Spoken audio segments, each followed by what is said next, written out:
تم کبھی نماز جمعہ کو اور غسل جمعہ کو ترک مت کرنا. اپنی پوری زندگی میں چاہے جو ہو جائے کوشش کرنا کہ تم سے کبھی جمعہ کی نماز اور جمعہ کا غسل یہ ترک نہ ہو. بلکہ اللہ کے رسول صلی اللہ علیہ وآلہ وسلم نے یہاں تک فرمایا کہ بلا وجہ صرف سستی اور کاہلی کی وجہ سے اگر کوئی جمعہ کی نماز چھوڑ دیتا ہے، نماز جمعہ ترک کر دیتا ہے، تو گویا کہ وہ اپنے گلے سے اسلام کا پٹا اتار کر پھینک دیتا ہے.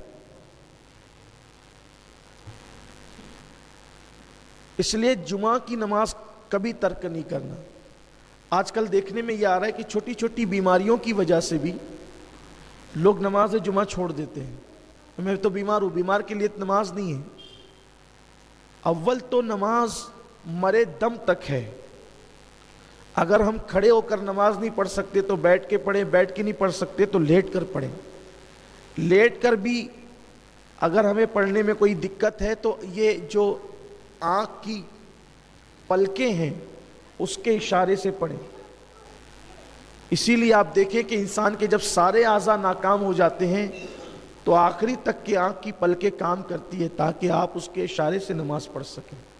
چھوٹی چھوٹی چیزوں میں لوگ نماز جمعہ کو چھوڑ رہے ہیں. اور یہ چیز بھی بڑی بھیانک ہے کہ جمعہ کی نماز کے لیے مسلمانوں پر یہ لازم اور واجب ہے کہ جب اذان جمعہ ہو، اذا نودی للصلاۃ من یوم الجمعہ فاسعوا الی ذکر اللہ وذروا البیع، کہ جب تم اذان جمعہ سنو، تمہارے کانوں میں جمعہ کی اذان پہنچے تو اپنے کاروبار کو بند کر دو اور اللہ کے ذکر کے لیے مسجدوں کی طرف دوڑ پڑو. جمعہ کے دن حکم ہے کہ آپ جس مسجد سے جمعہ کی نماز پڑھنا چاہتے ہیں، جس مسجد میں پڑھنا چاہتے ہیں، اگر اس مسجد کی اذان کا وقت ہو جائے تو آپ کو اس وقت کاروبار چھوڑ دینا لازمی ہے. یہ جو خطبے تک لوگ آتے رہتے ہیں نا، یہ بدترین بدعت ہے. دور رسالت میں ایسا نہیں تھا. اور قرآن کا حکم یہی ہے کہ جب اذان جمعہ سنو سب چھوڑ کر کے مسجد کی طرف دوڑ پڑو اللہ کے ذکر کے لیے. تو سیدنا ابو ہریرہ رضی اللہ تعالیٰ عنہ سے میرے آقا صلی اللہ علیہ وسلم نے فرمایا کہ غسل جمعہ کبھی ترک نہیں کرنا اور نماز جمعہ کبھی ترک نہیں کرنا. لقمان حکیم نے بھی اپنے بیٹے کو کہا تھا کہ بیٹا کبھی جمعہ کا غسل نہیں چھوڑنا.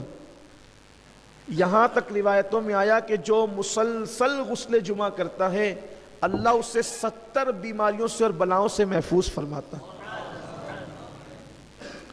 اور حدیث پاک میں یہ بھی آیا ہے کہ جمعہ کا جس نے احترام کیا، جس نے جمعہ کی تعظیم کی اور شب جمعہ میں جس نے سنت مصطفیٰ کے مطابق وظیفہ زوجیت ادا کیا اور پھر اس نے غسل کیا اور خوشبو لگا کر وہ مسجد کی طرف چلا تو ہر قطرے کے بدلے میں اللہ تعالیٰ اسے 1 سال کی عبادت کا ثواب عطا فرماتا ہے.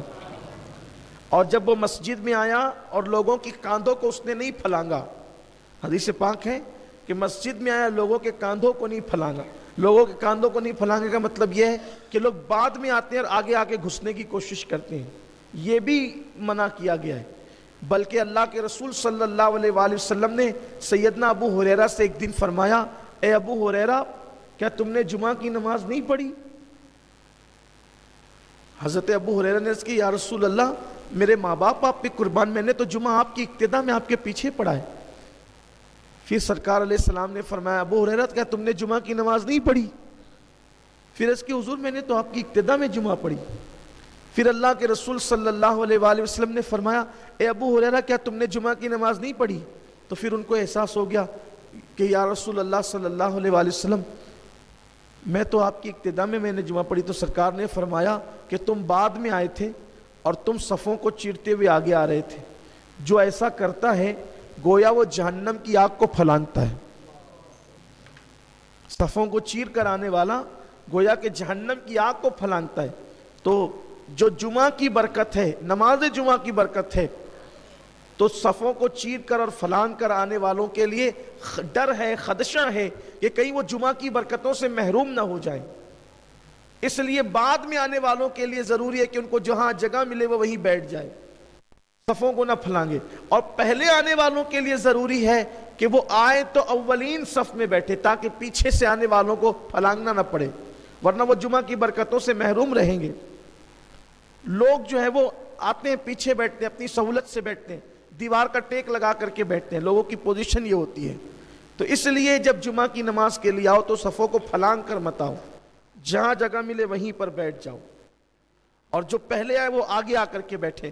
اللہ کے رسول صلی اللہ علیہ وآلہ وسلم نے فرمایا کہ اگر لوگوں کو پہلی اور اولین صفوں میں بیٹھنے کی فضیلت معلوم ہو جائے، لوگوں کو پہلی اولین صفوں میں بیٹھنے کی فضیلت معلوم ہو جائے تو لوگ مسجد میں قرآن اندازی کرنے لگے کہ پہلی صف میں کون بیٹھے گا.